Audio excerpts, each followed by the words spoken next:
Hello, everyone. I'm Tony. This is Ange, and here's Daz, and we're from the Back to the Future the Musical fans. Our Facebook group now has over 2,300 members. We also post at bttfmusical.fans on Instagram and BTTF Musical Fans on Twitter. And we're joined today by the legend who plays George McFly and Dick Jagger in Back to the Future the Musical. It's the one and only Hugh Coles. Hello, thank you for having me.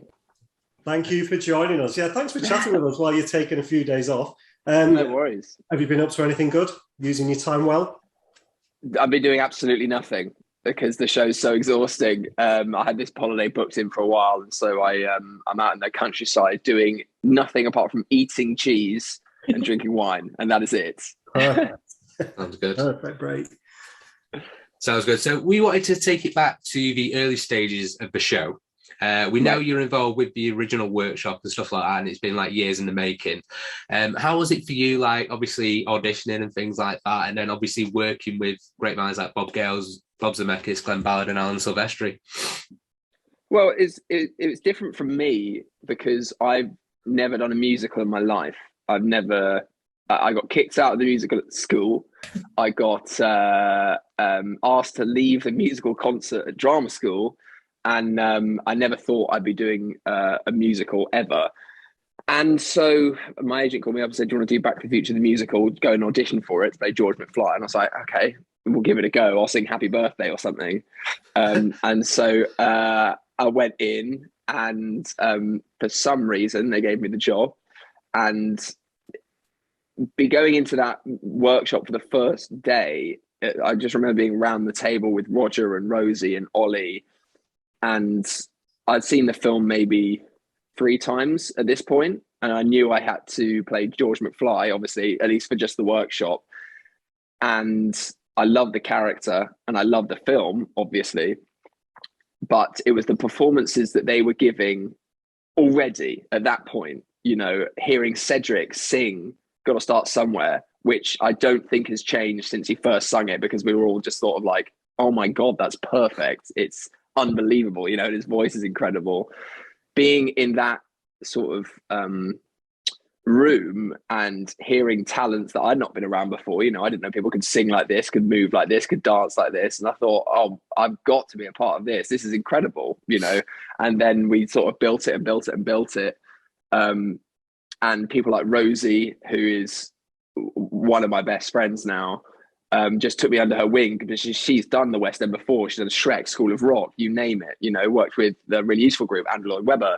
She knows how it's done. She knows how you sort of conduct yourself professionally in these sort of things. And she sort of said, okay, Hugh, you do this, this, and this. If you want to hit this note, do this. Well, maybe not you, but, you know, you could probably just sing it. But I just knew that I had to be a part of it because of the people and the way they were executing the material since day one, to be honest. I was kind of linking on to our next question, which was going to be, we saw that you shared a picture of a message between you and your sister recently from when you got the role, seemingly finding it hilarious that you would be required to sing. So you mentioned it wasn't your intention to go into musical theatre. What was your intention? Well, my intention is still, you know, film, TV, theatre. I just didn't think that there was a place for me in musical theatre, to be honest. I would have loved to have done it. And I love doing it. But I honestly did not think there was a place for someone like me in musical theatre, because what I thought it was, because I'd seen Book of Mormon on like the 3rd row. And when you're that close in a musical, I think you guys can probably attest to this, but I think you need to be about 10 rows or back to be able to just enjoy the whole thing. 10 rows or forward, you can see the sweat, blood and tears that's going into everything. You can see how everything's working and how much, you know, energy goes into it. And so I watched Book of Mormon on the 3rd row, and Ollie Ormson, who's a very good friend of mine, who played 3D in the original in Manchester, is now Hans in Frozen. I saw him there, and he's an unbelievable singer and dancer. And I was like, okay, this is great. There's no place for me in this, but it's fantastic. And then I'm doing a workshop with him, you know, and somehow I managed to find myself slotted in. So it was never my intention, but I'm glad I'm here. Yeah, it's true. I think we definitely do like relate to that. We've all sat front row. We've all sat elsewhere in the theatre as well to watch it. And people often come in our group and ask, where's the best seat? And, you know, Bob said there's no bad seat in the house. And it's true, you get a different perspective. But absolutely, yeah, if you're sitting that close, it feels so much more personal. You can see the emotion and feel that you're part of it, but you do miss a little bit of the action. So we tend to recommend a little bit back in the stalls, maybe dress circle. But we love seeing that emotion and the blood, sweat and tears so close. Yeah. You get to see how the sausages are made if you're sat in the front 3 rows, and then behind that it's just this enormous spectrum. It's like, oh, it doesn't cost them any energy at all. It's amazing. So with this apprehension about being in the musical, how did you find it being in the studio, giving it your Band-Aid with the headphones on and singing and recording for the cast album? How was that? That was great. I mean, again, if you'd have told me that I would be singing at Air Studios where George Michael recorded his songs, in that booth, looking through and seeing Nick Finlow and Alan Silvestri and Glenn Ballard, it's absurd, you know. And I was singing My Myopia, and I was singing my bit in Put Your Mind to It, and Hello, Is Anybody Home, and all that sort of stuff. And I remember I sang through my bit of My Myopia, you know, I just sang it. And it was early in the morning, hadn't warmed up, and it sounded not good. And then they played it back, and it sounded a lot better than what had just come out of my mouth. And I was like, you're editing that on the fly. You've got auto-tune in there somewhere, because I know that's not what just came out of my mouth. But it's unbelievable experience. I mean, again, things I never thought I'd be doing, but they, for some reason, want me to do. Great. Yeah, I think obviously we've seen you on our screens, like in the festival movie and a few of the other TV series that you've done. So now that you've had a taste of the West End and maybe musicals, one or the other, are you finding that you're leaning into like theatre or film, or do you still just want to keep doing all of it? I'll do all of it. That's all I'm interested in is finding characters or stories or things that I can connect to. That's all I'm interested in doing, you know, be it film, TV, theatre, tiny theatre, massive theatre, small independent film, massive film, audiobook, whatever. As long as I'm interested in doing it and it means something to me, then I'm 100% going to go for it. For example, George McFly, you know, on the surface, it's just an indelible performance by Crispin Glover. But I remember watching that film for the first time being like, oh, cool. So it's me when I was at school. Great. You know, it's something that means something to me is always going to be top of my list in stuff I want to do. And obviously you have ambitions and all that sort of stuff, but that's kind of secondary, I think. Fantastic. We're going to take it back a sort of 18 months now, talking about Manchester and the opening night on February 20th, 2020, and your stage debut. Can you take us through your emotions that day and finally seeing the concept come into reality? Well, here's your headline. That was the best day of my life. Honestly, I can't. We worked for so long to get that up and you know, ready for public consumption, and it was sort of like the Back to the Future fans convention. Like I think you had to wear a life preserver to be admitted into the theatre, because you look out, it's just 1,000 Martys, no Georges, I will say, but 1,000 Martys. And I remember I came out and did my first line, and people went nuts. They went crazy. And I can't really remember the rest of the show after that, because obviously it was very nerve-wracking, not only to be making my stage debut in Manchester Opera House, doing material that people know like the back of their hand. You know, that's not the right guitar, that's not the right clock, whatever, like the minutiae of it, which makes it so special.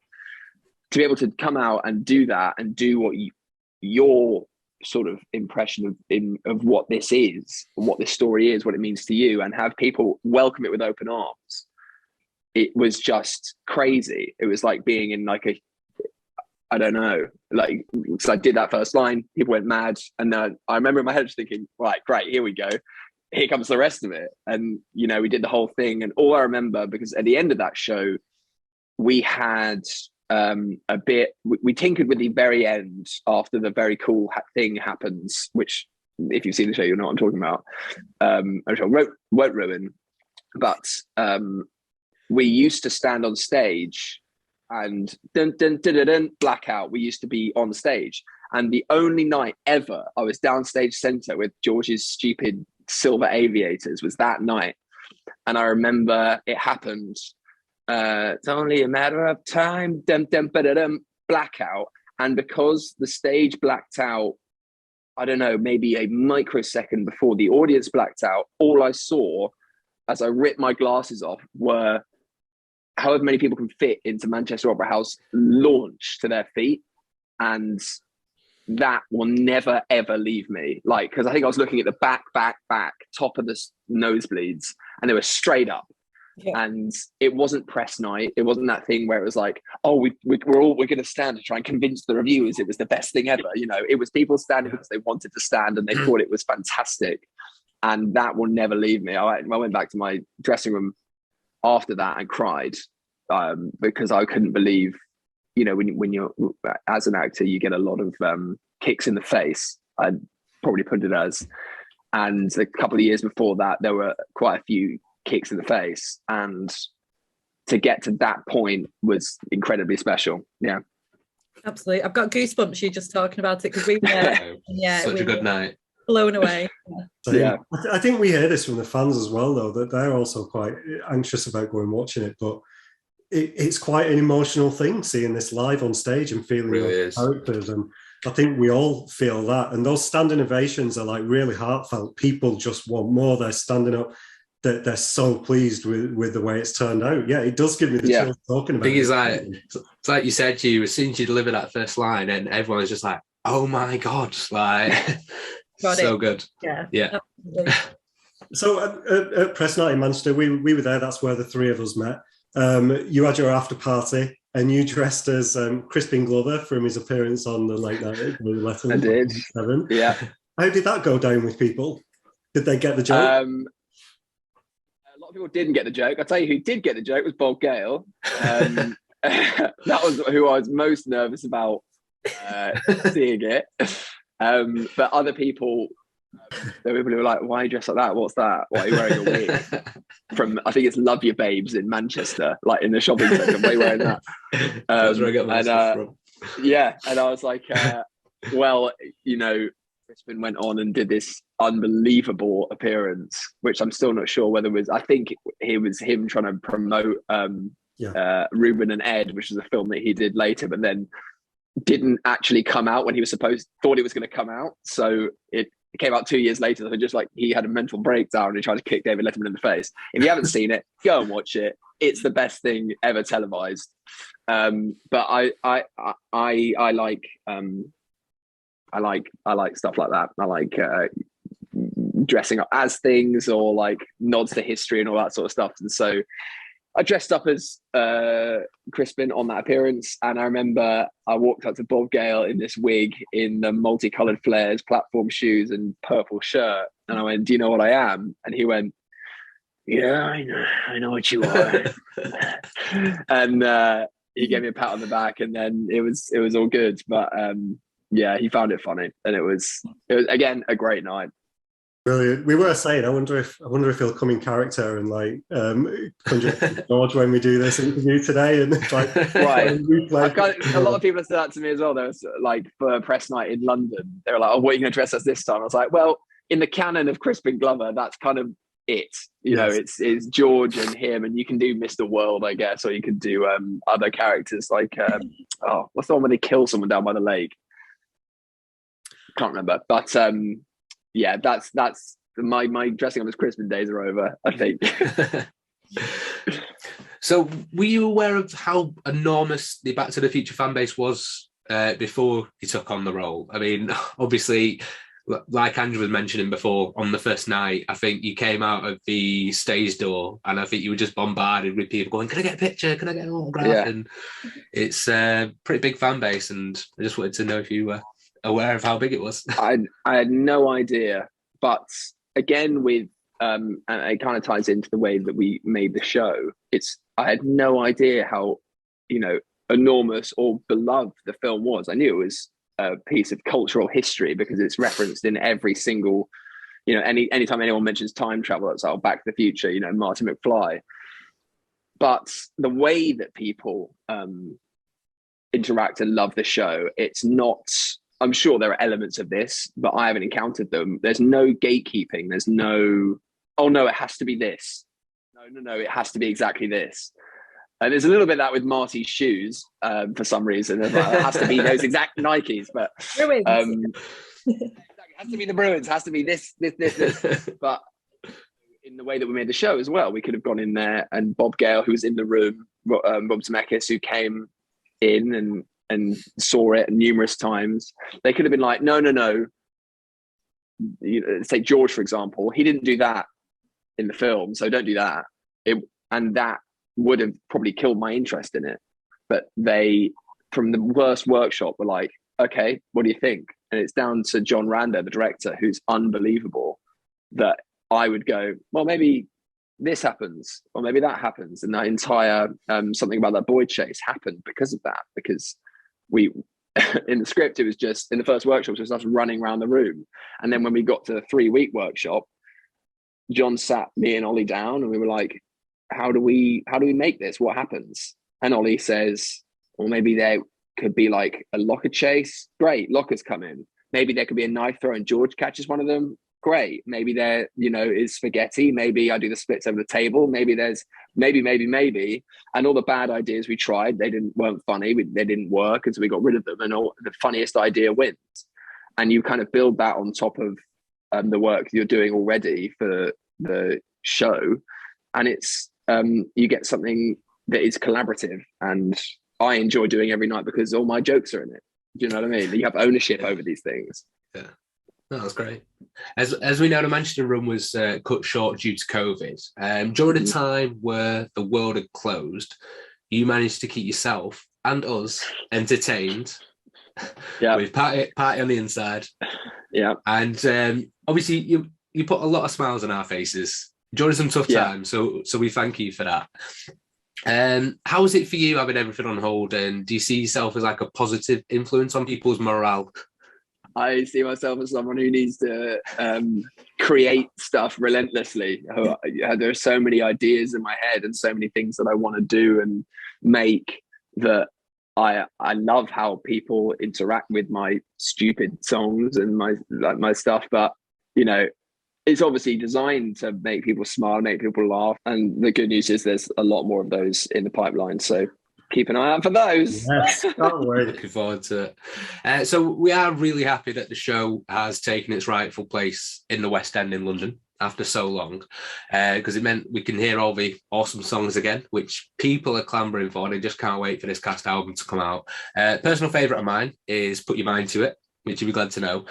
One thing I wanted to know is, when Dick Jagger came about into it, was that like an ad-lib from yourself that just came in and they asked you to keep, or was you asked to put it in?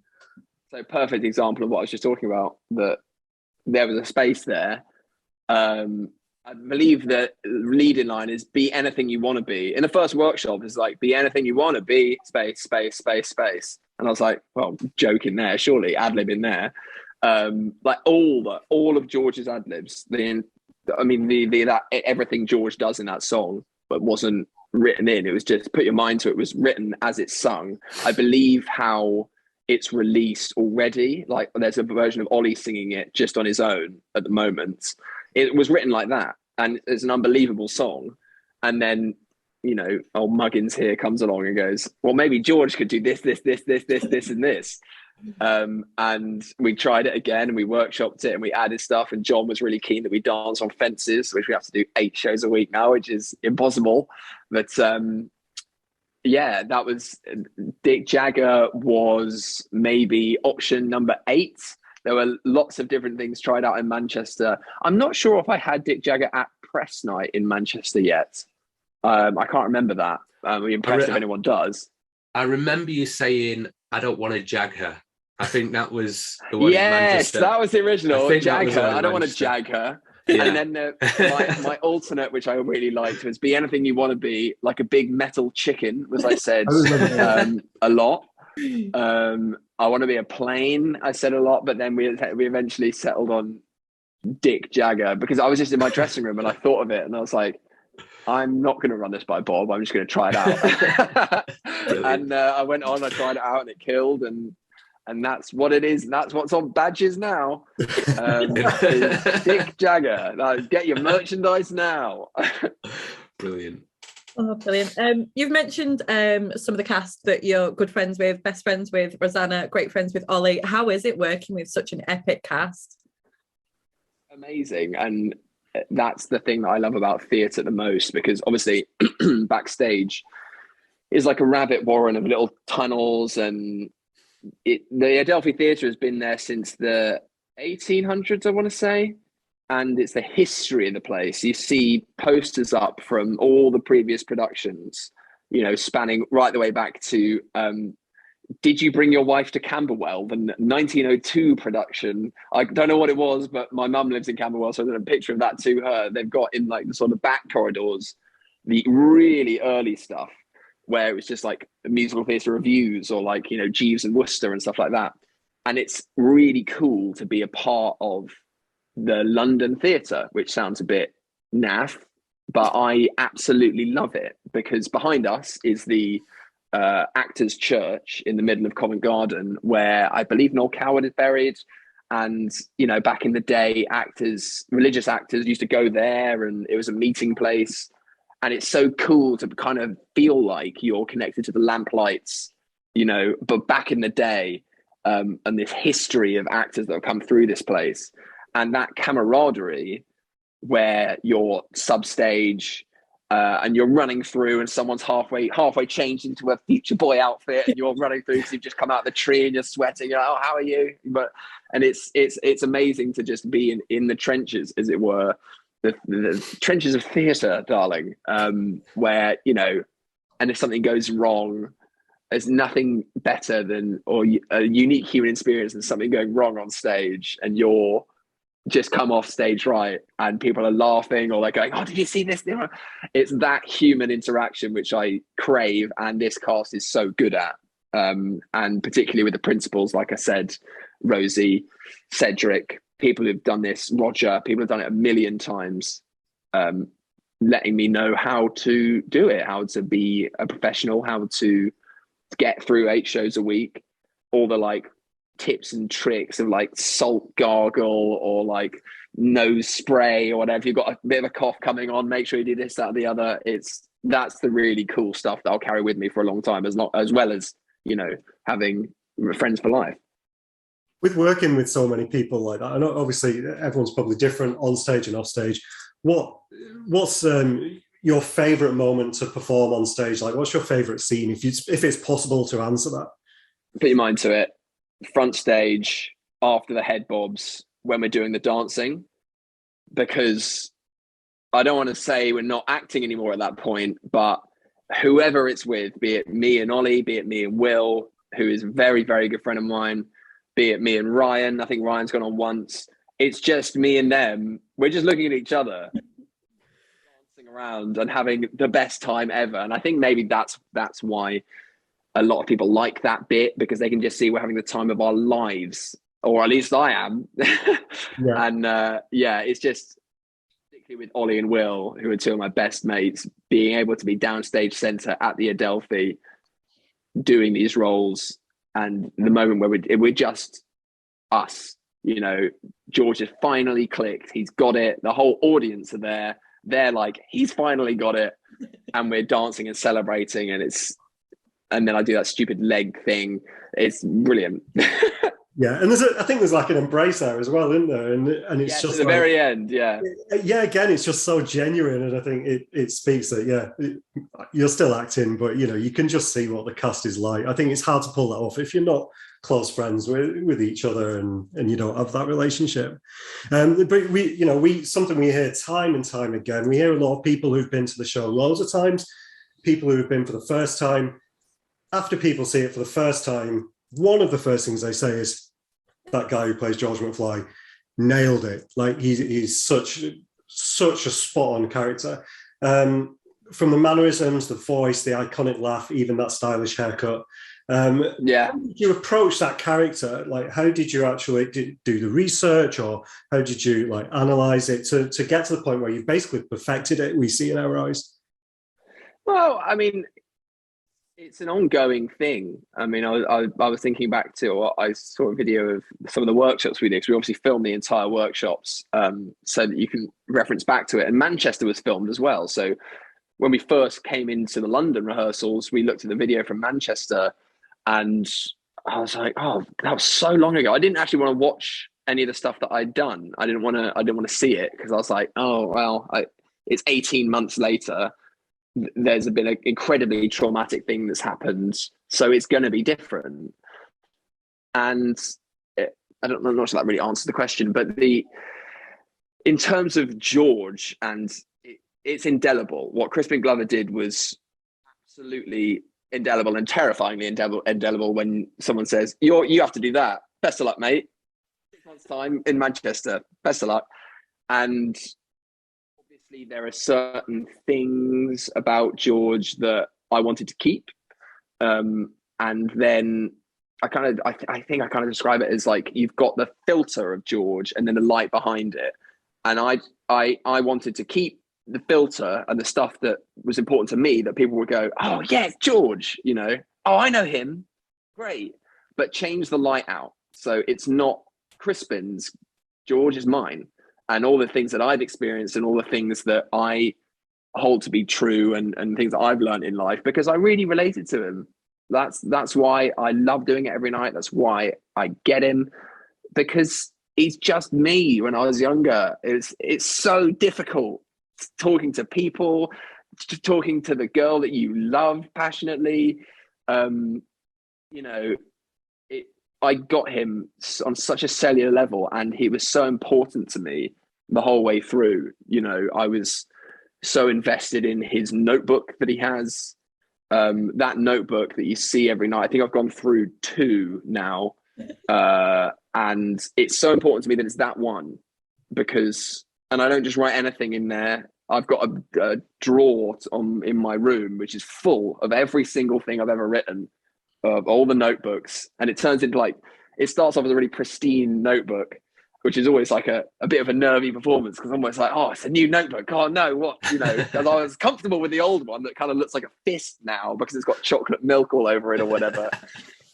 Because he's got his comics and he's got his weird gnarled book, because they're his crutches. They're the things that are so important to him, and writing science fiction and that sort of stuff. So I think that is how I approach George, as initially terrified of Crispin Glover's performance because it's unbelievable, and then I realized that the actual character is so important to me, and I understood why he does what he does in a very weird way, sure, but I saw a lot of myself in it. And then I was allowed by John Rando, by Bob Gale, to bring my own spice to it, if that makes sense. So we keep the thing where people can go, oh great, it's George, oh my god, it's exactly like it. Because you might have that in the first scene in Hello, Ready, Home. It's like, oh, it's like the film. But then I feel like, it could be wrong, but as you go through it, it starts to differentiate itself, hopefully, and you go, oh okay, I feel like I get him a lot more. I understand why he's done this, and hopefully the payoff is bigger. But that's a very long, confusing, convoluted answer. Yeah, no, I think great answer. A lot of credit to you, I think, for making the character feel familiar, but also making it your own. And I think everyone in those lead roles does this. We chatted to Mark the other day. We just published that interview, and he was saying the same thing, that there's certain touch points that you have to keep consistent, and especially being an understudy for Doc, his Doc and Roger's Doc has to be kind of similar, but also they both bring their own character to it. And I think the fact you've been allowed to do that is great. But it's a real testament to you and your character building, is how familiar it feels, yet it's a version of George that we've never seen before. So no, well done. Well, thanks very much. Appreciate that. Having only graduated in 2017, and this is your debut role, as we mentioned, we think it's super commendable. We'd be remiss of us not to mention that you've been nominated in the WhatsOnStage Awards. Yay! So how did it feel when you got the nomination? I was over the moon. I can believe it. Are you kidding me? What? I've never done a musical before. I did want to say was that it means so much to me, Cedric, Ollie, Roger, the show, yeah, every category. I think 7 that were nominated in. The fact that people would go out of their way to log onto a computer and navigate the very difficult voting system to get us nominated, this means the world, man. That people enjoyed it so much that they thought that we were worthy of that is incredible. And that I just want to say thank you. If you're watching this, thank you for voting for us. But the work is not done. No. We have to vote again because Back to the Future is We're promoting it. against Don't Disney. Oh, you are good. Okay, good. Yeah, we'll stick the link below. Vote if you're watching this now. before the 21st of January. Make sure you vote in the WhatsOnStage Awards. Back to the Who Future. you vote for? Best Just in vote movie. Back to the Future. Yeah.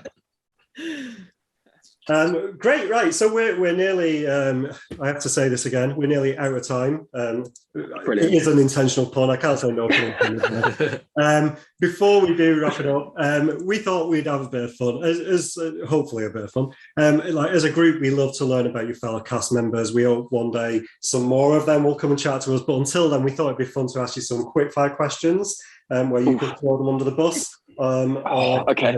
Pull out some. So go on, Ange. First one's mine. Who would get the most tardy slips? Oh, Aidan, probably.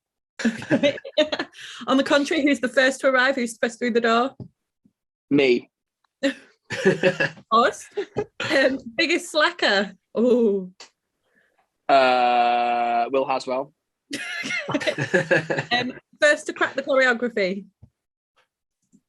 Oh. I'd say, I mean, any of the, pick a DeLorean girl, basically. They're all fantastic.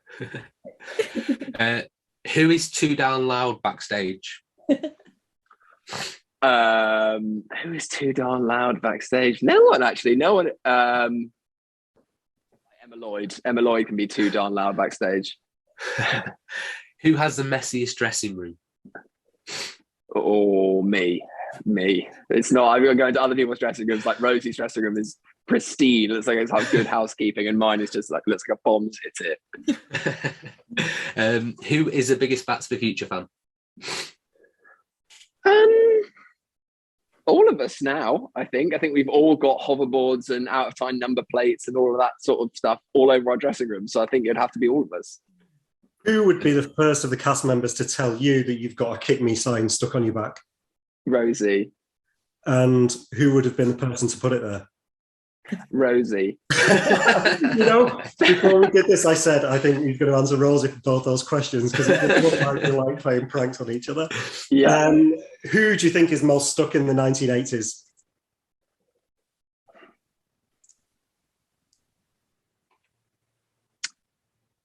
Roger Bart, I'm going to say. Fair enough.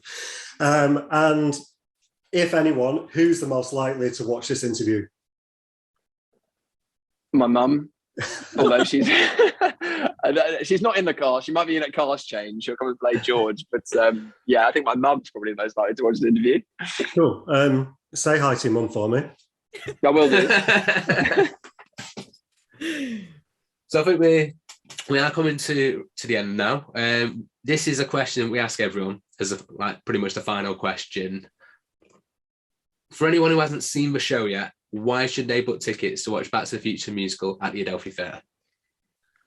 It's like nothing you've ever seen before. I mean, if you enjoyed the film, it's very faithful to the film, but lets you see it in a new light, I would hope. It's got unbelievable special effects. It's a brilliant piece of storytelling.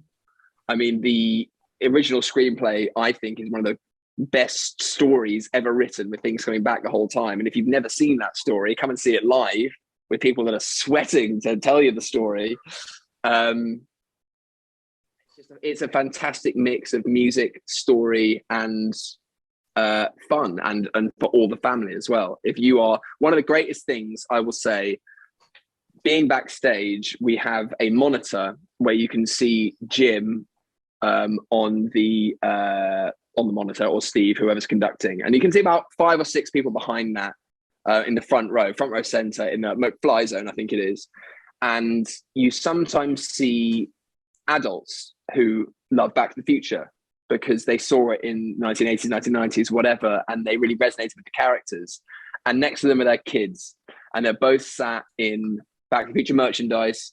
And when certain things happen in the show, I enjoy watching them share that moment together. Particularly something that happens at the end.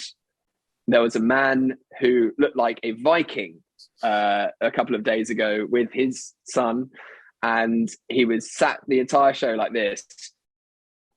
And I thought, okay, well, he's not enjoyed it. And then something happens at the end. He turned to his son and then back and went, just weeping. And it's great to see, generations get to enjoy this thing first time. You get the adults who are in the room with these characters and get to see it in a new light, and kids who not only get introduced to what theatre can do, what you can do in a room with human beings, one of the oldest art forms there is, but also this brilliant story. So if that's not, you're not going to buy a ticket, I don't know what's going to sell you a ticket. Well, yeah, I think I brought my kids to see it. I think coming watching the show on a personal note, it inspired me to get back into drama in the theatre like I did at school. I've gone and done a play in my local theatre. My daughter's in her first panto. I think you're really inspiring another generation of actors, or an old generation doing their second wave in my case. But well put, a great note to end on. We do know at this time there's a wave of anxiety and uncertainty going on around the West End at the moment. Quite a few shows have been closing. Please do pass on our love in regards to the rest of the cast. Stay safe. But thank you for your time. We really appreciate you just giving up some time of your days off to come and chat to us, and we can't wait to share this with all the fans. Yeah. No worries. I think what you guys are doing is incredible. I want to reiterate what Mark said, because Mark finished his interview and came and saw me, and I was like, "What are you interviewing for?" He's like, "Back to the musical fan script." And I was like, "Oh, amazing!" And he said, "Isn't what they do incredible?" And I went, "Yeah, it is. I think your website, the way it's done, is fantastic. The sheer amount of people who clearly love the show and the community you guys are making, that's no small feat." So I really want to thank you for the support that you guys are showing us, because it really helps us out. It's amazing. Thanks. We couldn't do it without you. Yeah. Thank you. Enjoy the rest of your break. We'll see you back on stage hopefully in early 2022. Thanks, guys. We appreciate it. Easy. Enjoy your time off. Bye. Thanks, guys. Bye. Bye. Bye.